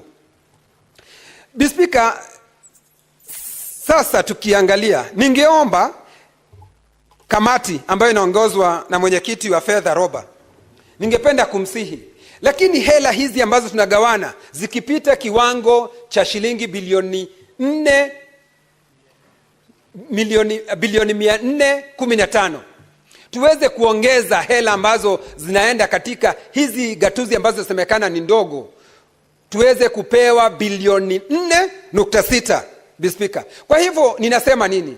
Ninasema ya kwamba wale seneta watakaoenda katika kutuwakilisha katika ile kamati ya kuleta uwiano, tupeleke maseneta ambao wataweza kukaa ngumu, na ningeomba seneta wa Mandera Roba, kwa sababu yeye amekuwa akishabikia hayo mambo na ana uwezo, ujuzi na amebombea, awe mmoja pale ndio aweze kuenda kuleta kuweza kupeleka ujuzi pale, na aweze kuwaambia kinaga ubaga kisa na maana ya sisi katika seneti kutaka hela nyingi, kwa sababu kaunti zote za Jamhuri ya Kenya, Speaker, zinahitaji hela, na hasa hizi kaunti ambazo ni ndogo kama Laikipia, kama Nyamira, kama Elgeyo Marakwet, kama Taita Taveta, kama Kirinyaga, kama Embu. Hizi kaunti, Speaker, zinahitaji majukumu, kwa sababu zinahitaji hela ndio ziweze kujikimu na majukumu waliopewa waweze kuyafanya, Speaker. Kwa hivyo, Speaker, siku ya leo mimi nataka kuunga mkono mswada huu. Speaker, nimeketi nikasikia kwamba ati kuna kaunti ambazo zinaokota ushuru mwingi, kwa hivyo hapati kupewa hela. Mfano Laikipia, kwa sababu sisi tunaokota ushuru mwingi, hatupaswi kupewa hela zaidi. Bwana Speaker, huwezi ukamkata mtu mkono kwa kazi aliyoifanya nzuri. Sisi tunafanya kazi nzuri ya kuweza kuokota ushuru mwingi. Kwa hivyo katika asilimia fulani inapaswa iongezwe kwa wale ambao majukumu yao kama ni kuokota ushuru, tunafanya hivyo kwa ustadi, Speaker. Lakini si kutukemea na kutukejeli kwa sababu sisi tumeweza kuokota ushuru mwingi, alafu ukifika katika seneti unapata katika seneti hii ndio inatumia nguvu zake. Kwa hivyo nakurai mwenyekiti wa kamati, mkirudi katika kamati, kuangaliwe asilimia iongezwe kwa wale ambao wanafanya kazi kwa ustadi, lakini si kuzawadi umaskini, kusema ya kwamba wale ni maskini na wamekuwa katika gatuzi hizi, ati wale asilimia yao kubwa ni umaskini, ati wapewe hela nyingi kwa sababu wale ni maskini, ilhali wamekuwa katika gatuzi kwa miaka hiyo zaidi ya 12. Kwa hivyo, Speaker, tunapaswa kuwa tuwatunze, kuwapa heko wale wanaofanya kazi ambayo wanapaswa kufanya. Speaker, nikimalizia nasema nataka kuunga mkono. Speaker, Order, Senator Halwale. Your conversation is so loud. Speaker, ni wazi tunapofanya hii kazi, hawa magavana wakiitwa katika seneti ndio waweze kuulizwa maswali, na haulizwi maswali kuhusu mashamba yao, haulizwi maswali kuhusu boma zao, wanaulizwa maswali kuhusu hela ambazo sisi wenyewe kama seneti tulijadili, tukatetea ndio waweze kuongezewa na kupelekewa katika kaunti zao. Wakiitwa wanapaswa kuja na waweze kujibu maswali, na hiyo ndio jukumu yetu kikatiba, kuuliza maswali tuweze kujibiwa, ndio tuweze kuwa sisi ndio macho ya wananchi waliotuchagua katika gatuzi zetu. Maseneta wengine wakiitwa wanaona magavana wengine wakiitwa wanaona wao ni kama miungu wa gatuzi walizotoka. Wanapaswa kuwajibika, Speaker, na kujibu maswali yale ambao wameulizwa katika seneti hii. Speaker, itakuwa ni kinaya kwetu sisi kuja hapa kuteta na kusema pesa inapaswa kuongeza, lakini baada ya wao kupata zile hela inakuwa sasa hawezi kuja, wakiitwa ndio waweze kuwajibika katika seneti hii. Kwa hivyo, Speaker, siku ya leo, kwa sababu hili ndilo jukumu kwetu kubwa sana kama seneti kulinda na kutetea gatuzi zetu. Lakini ikiwa kazi yetu itakuwa tu ni kutetea gatuzi zetu, lakini baada ya wao kupata zile hela, basi inakuwa ni vigumu tena sana wao kuja hapa kwetu. Lakini Bi Speaker, nataka kusema ya kwamba kwa sababu nia imeonekana njema. Hii nia njema ni ya kwamba na nataka kupongeza mwenyekiti na kamati yake. Wamesema ya kwamba hawataki kaunti yoyote ibaki nyuma. Sisi sote tunapaswa kutembea pamoja. Na kwa sababu ya huo upendo na hiyo nia njema, tunawapongeza. Na sasa marekebisho yaliyoletwa na Senator Okongo Omugeni, ninaomba kamati, naomba bunge hili, naomba na wasihi, tafadhali tupigie kura hayo marekebisho, ndio hizi kaunti ambazo zinapata hela chache ziweze kupata hela ambazo zinaweza kukimu zile kaunti. Lakini nimwambie Senator wa Embu, nimwambie Senator wa Kirinyaga, nimwambie Senator wa Elgeyo Marakwet, nimwambie Senator wa Tana River, na nimwambie Senator wa Nyamira, hizi hela tunazozitetea hapa zikiongezwa, magavana ambao hizo kaunti hela zinaenda wanapaswa kuwajibika. Hizo hela hazitumiwe kiholela. Hizo hela zitumiwe kwa kazi ambayo inafaa, kazi ya kuimarisha maisha ya wananchi wa gatuzi hizo. Hizo pesa hatuwapatii ndio waweze kujitajirisha wenyewe, ama pesa yao ya mfuko ndio mtu anatembea katika ile gatuzi. Mfano Laikipia, governor wa Laikipia anatembea Rumuruti, anatembea Ormoran, anatembea Doldor, huku akipeana pesa kiholela. Hizi pesa ni za maendeleo, hizi pesa ni za kuimarisha uchumi, hizi hela ni za kuimarisha uchumi katika gatuzi ambako hizo kaunti tunazipeleka hizo pesa. Hatutakubali Okongo Omugeni Senior Council, hatutakubali Eddie Okech, kwa sababu mimi nikubaliana na vile ulivyosema, vile ambavyo nimesema bilioni 3. Lakini hizi hela zikitumiwa vibaya, tutakataa leo, tutakataa kesho, mtondogo na hata milele. Kwa hivyo nikimalizia, Bi Speaker, niseme naunga mkono marekebisho yaliyoletwa na Senator Okongo Omugeni, na vile vile yale mambo ambayo Senator Eddie, kwa sababu yeye ni mwanakamati wa fedha, ule mwelekeo na ujuzi. Mimi sikudhania Eddie ana ule ujuzi wa hela vile alivyoelekeza hayo maneno hapa. Mimi nataka kusema ule ujuzi ambao amesema hapa, sijui kama Okongo Omugeni alimsikia, kwa sababu amesema badala ya bilioni 4 na si 2, akasema akaja akasimama katikati.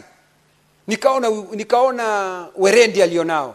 Na kwanza pole kwa sababu kumpoteza yule kijana barubaru ambaye ameuawa na hawa wakora ambao wanasema ni maafisa wa polisi, lakini wao ni wakora ambao wamemuua kijana huyo. Nasema pole, na tutasimama wima kutetea haki katika Jamhuri ya Kenya.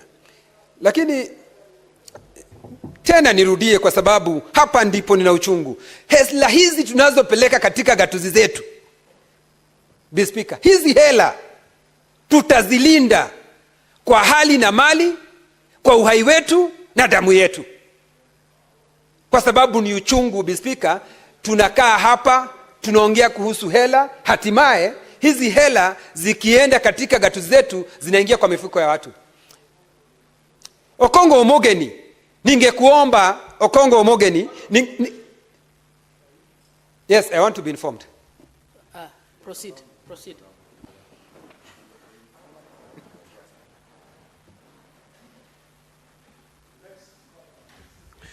Madam Speaker, the good lady Senator of Laikipia has spoken very passionately and repeatedly. When somebody repeats something, it means that it is important to him. He has spoken and repeated the issue around wastage of resources in the counties. I wanted to inform him that in the committees that we sit in, the watchdog committee, I don't know whether he sits in one, we always have our partners come to those committees, and one of those partners is EACC. And the EACC should be in the forefront of fighting for mismanagement for our resources in the counties. And it should speak very strongly to the EACC, because we have never seen EACC rolling any head of governors, and we have seen Senate that's a very job. Senator, a very good job. What is the point of information? That in our that committees, he should use EACC. Yes, and okay. And they're in our committees as partners whenever we are doing watchdog committees. Okay. Asante. Hayo ni maarifa mazuri. Nisema tena, hayo ni maarifa mazuri ameniarifu kuhusu taasisi hii ambayo inapaswa kuchangamkia mambo ya ufisadi. Kwa sababu ufisadi, Bispika, ndio kiegezo kikubwa ambacho kinafanya mambo yasitendeke. Na kwa sababu si yuko katika kamati yoyote ambayo umetaja, na kuna hii taasisi ambayo inapaswa kushughulikia hayo mambo, na sema ya kwamba hii taasisi inapaswa, Bispika, kuwajibika kabisa, ndio Kenya iende mbele. Na Kenya itaenda mbele namna gani? Ikiwa gatuzi zetu zitasonga mbele. Bispika, nikimalizia naunga mkono na haya marekebisho. Nilitaka Okongo Mugeni nimweleze, angesema ya kwamba hizi hela zimeongezwa ziweze kusemekana ni za kazi gani, ni za kutengeneza barabara, za kutengeneza zahanati, ndio zisiende tu kiholela, zikifika katika gatuzi zikuwe hazina kazi. Ni tuziweke ziwe na sababu fulani zinaenda, ziwe ni kutengeneza mabawa ya maji, ni za kutengeneza shule za chekechea, ama ni za kutengeneza barabara. Na kiwa ni barabara kiasi gani, na barabara ni aina gani, ndio tuweze kujua. Bispika, naunga mkono na nashukuru kwa kunipa fursa hii. Senator Maruma. Thank you, Madam Speaker, for this opportunity to support the amendment by Senator Okongo Mogeni, Senator Nyamira, on the revenue or fourth basis of sharing revenue. Madam Speaker, I must say that we've come from very far. Previously, Madam Speaker, in the 80s, we had a one-party state, and we had resources being shared centrally. In 1965, Madam Speaker, there was the sessional paper number 1 that stated that we have gotten independence. How do we share our resources to ensure that we get development and fast, speedy economic growth? Madam Speaker, according to sessional paper number 1, resources were sent to areas with high potential, Madam Speaker, areas with rainfall and fertile soils.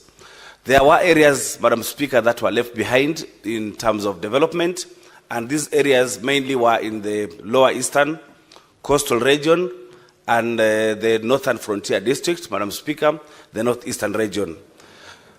In 2003, Madam Speaker, we saw the passage of national government CDF, where we saw some semblance of redistribution of resources through the CDF, where we had money going to constituencies, although largely, Madam Speaker, the members of National Assembly have misused that fund, and they have become like implementers, and thanks to the courts of law, which have pronounced themselves that this money really should not be used or applied by the members of National Assembly, because then they are not implementers of projects and programs, Madam Speaker, and that is only the executive that is supposed to implement projects.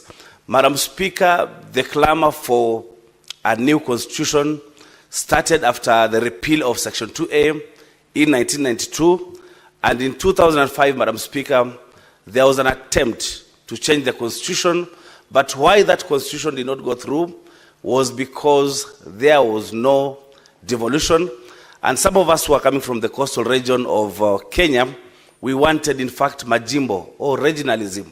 But the people who are making the constitution felt that would be balkanizing our country into 8 former provinces. And so that constitution did not see the light of the day. And we saw the advent of movements like the Orange Democratic Movement. And in 2010, Madam Speaker, we gave ourselves a new constitution that saw, to a great extent, redistribution of resources, Madam Speaker, where we had money coming from the center, that is Nairobi, to the counties, Madam Speaker. Madam Speaker, I must say that the counties were too small and they are largely not viable. In 2020, Madam Speaker, some of us who felt that our counties are too small and unviable really supported the Building Bridges initiative, which one of the suggestions was that we reduce the counties to 14. That clause did not see the light of the day, and it was removed at the initial stages of BBI. And later on, we said let's remain with the 47, but then let's increase the money to the counties to at least at 35%. The rest, Madam Speaker, is history, because then BBI itself did not go through because of the courts declared it being unconstitutional, Madam Speaker. The best thing, Madam Speaker, that we gave ourselves as Kenyans in the 2010 Constitution was devolution. Some of our counties are very small, Madam Speaker. In Taita Taveta, we have only 384 people, and the registered voters around 160,000, whereas such a number in the central, in some constituencies, central like Ruiru, Madam Speaker, they have over 200,000 voters per constituency. That in our county is just the whole county. So, Madam Speaker, to get resources, we are being asked, so how many votes are you bringing on the table so that we can give you development? And the votes really were really few. So, Madam Speaker, in the advent of devolution, we thought that we have a panacea to the problems that were existing in our county. But then, by and by, as we look at how devolution is working, we feel that the money that is going to the very small counties that have been identified as Taita Taveta, Isiolo, Elgeyo Marakwet, Nyamira, Lamu, Laikipia, Vihiga, Kirinyaga, and Embu, that these counties are too small and unviable, and they get less than 6 billion, Madam Speaker. That money largely goes to paying salaries and doing operations, and very little money, Madam Speaker, is left to do development. Madam Speaker, we are now again discussing the fourth basis for sharing revenue, something that we did, Madam Speaker, in 2020, and I can assure you, Madam Speaker, then it was extremely divisive. As other speakers have said, it took months to pass that third basis for sharing revenue, Madam Speaker. In fact, it took the intervention of the Right Honorable Raila Odinga. I remember then I went to State House with the Right Honorable Raila Odinga with the leadership of the Senate. I was representing Team Kenya because then we were in the mood of handshake then, and the Right Honorable implored upon the President then, Honorable Uhuru Kenyatta, to add some money to counties so that no county can lose money. I remember in 2020, in the new revenue sharing formula, Taita Taveta was going to lose 400 million. Some counties were going to gain. The highest gainer was Nandi, which was going to gain 1.4 billion. Because then, Madam Speaker, we were sharing the same cake as that we shared in 2019-2020, 316.5 billion. Now, in 2020-2021, we were called upon to share the same cake, but with a new basis, with a new formula. So definitely, if you're sharing the same cake with a new formula, some counties would lose and some counties would gain. So the counties that were losing were a total of 19 counties, and Taita Taveta was one of them. But as we were negotiating with others, I remember imploring upon the senator, the late senator for Machakos. His county was gaining, but we asked him, if you are coming from the lower eastern region and Makueni and Kitui is losing, why can't you support them? These are your cousins. Support them so that they don't lose money. And Senator Kabaka, may God rest his soul, internal peace, accepted to join the fray. We also spoke to Senator Malala of Kakamega because then his county was gaining, but then Vihiga was losing, and we requested him to join the fray because then the cousins are also losing. And I like also the magnanimity of Senator for Nairobi, then Senator Sakaja, and Senator Murkomen, who agreed that much as their counties were gaining money in the new basis for sharing revenue, but we are still one Senate of Kenya, whose sole role is to defend counties and their governments. And so they decided to support us. We started as 19 people, and at the end we were 27. But then in the wisdom of the Honorable Raila Odinga, he said, we would divide this Senate and we would divide this country across the middle. We'll balkanize it to people who deserve to have more money and some to have less money. So when he talked to the president then, the president agreed to add the shareable revenue, or to agree to have the DORA pass the shareable revenue from 316 billion to counties to 370 billion, an increment of 53.5 billion, Madam Speaker. And I remember my county then was supposed to lose 400 million, but then it gained 600 million, and it got a leap from 4.2 billion to 4.8 billion. That was quite a leap. Madam Speaker, an increment of Indora of 50 billion was the largest that I've ever seen in Kenya.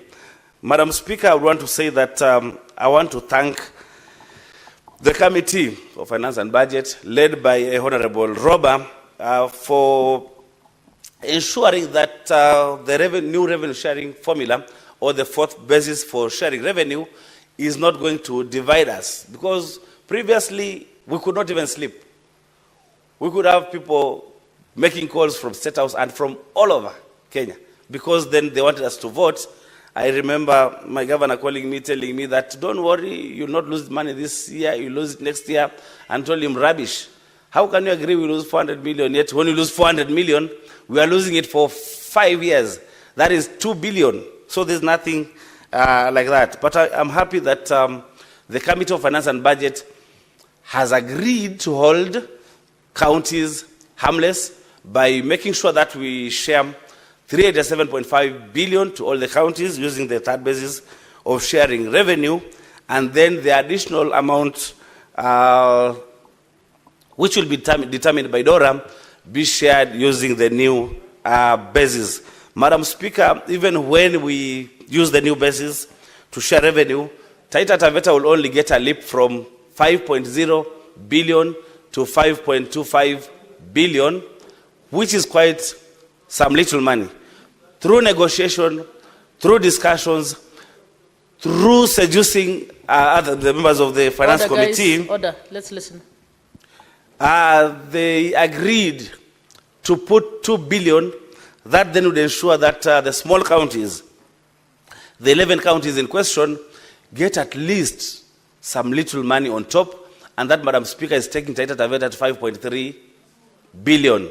Still, that is very little, because our wage bill is at 56%, Madam Speaker. Even if we add that around 250 million, still would be much below what we require to do development. Development expenditure, Madam Speaker, what is in the budget for development for Taita Taveta is 1 billion. So even if you add the 300 million, it would just be 1.3 billion. Madam Speaker, we would want to push this money to go to 6 billion. That was our view.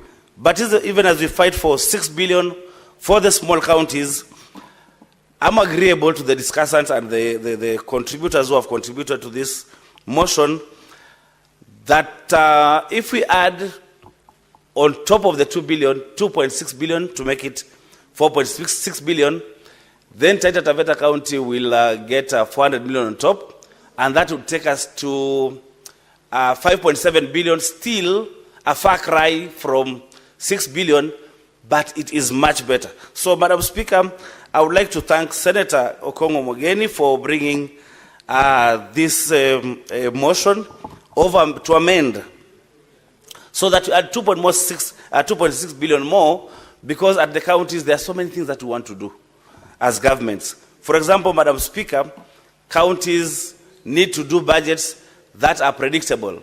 Right now, if we have some counties losing money, then, Madam Speaker, will not achieve the objectives of our budgets. Most counties have CBAs for doctors that are waiting for this basis to pass, for the new budget to pass, for the new DORA to pass, so that the CBAs can be honored, and so that we stop our medics from going on strike and tampering with service delivery in the counties, Madam Speaker. All the county workers, Madam Speaker, require a pay rise, given that our government has been adding taxes over one tax over another one. Right now they have SHA, they have NSSF that has been enhanced. They have, Madam Speaker, the new housing levy, which, Madam Speaker, largely is being used, I would say, unconstitutionally, because there was no public participation that the housing levy would be used to fix Nairobi River. There was no public participation that the housing levy would be used to build the markets. There was no public participation to the effect that the housing levy would be used to build roads, as has been said by none other than the head of state, Madam Speaker. So these people require to have enhanced salaries, so that for those, because of the taxes, because of the new taxes, have had their salaries go to below a third, which is constitutional, and they are causing their employers pecuniary embarrassment, and they are infringing on the laws of employment, Madam Speaker. They require a salary increment. They will only get a salary increment if, Madam Speaker, we get that paltry 4.6 billion for the small counties, Madam Speaker. Madam Speaker, if we get in DORA 387.7 billion, Madam Speaker, we are getting 5.066 billion. With the new basis and 4 or 5 billion, as has been passed by the National Assembly, we are getting 5.3 billion. But if we fight, Madam Speaker, to get 465 billion, then Taita Taveta County would go to 6.149 billion. So we must continue fighting, Madam Speaker, so that in DORA we pass 465 billion. That has been suggested by the Senate, Madam Speaker. I have said already that our wage bill is at 54% as Taita Taveta County, and 54% and 11% for the County Assembly. We are remaining with very slim resources to do development, Madam Speaker. Talking about OSR, which is one area that we can leverage on so that we can get some development, our OSR has been hampered by the national government refusing to disburse royalties to Taita Taveta. There's a lot of money that has been collected in terms of royalties, Madam Speaker, but has not been disbursed to our county, and so our own source revenue is still below par. Madam Speaker, we are also clamoring for a share of the Tsavo National Park. None other than the President had suggested or had decreed that we get 50-50 revenue sharing with KWS. But, Madam Speaker, that is not forthcoming. We have followed it up through a motion in this Senate. I have followed it up through a statement in this Senate, Madam Speaker, but nobody seems to be helping us implement the executive edict by the President to ensure that we get 50-50 revenue sharing from KWS, Madam Speaker. So I would like to say that our counties are small. Corruption notwithstanding, even with the small money, we are not able to do much. And I would like to say this, that the members of National Assembly, and I don't know what's wrong with them, because the money coming or being devolved to the counties is going to people in their constituencies. Why are they so hell-bent in passing very little money to go to the counties? And after all, some of them even want to be governors. We have had many MPs who have become governors. The MP for Darakanidhi, the MP for Vihiga has been a member of parliament. Why is this problem What is the problem? They pass very little money to go to the counties, and when they go to become governors again, they find very little money, they cannot do much. So, Madam Speaker, let us fight.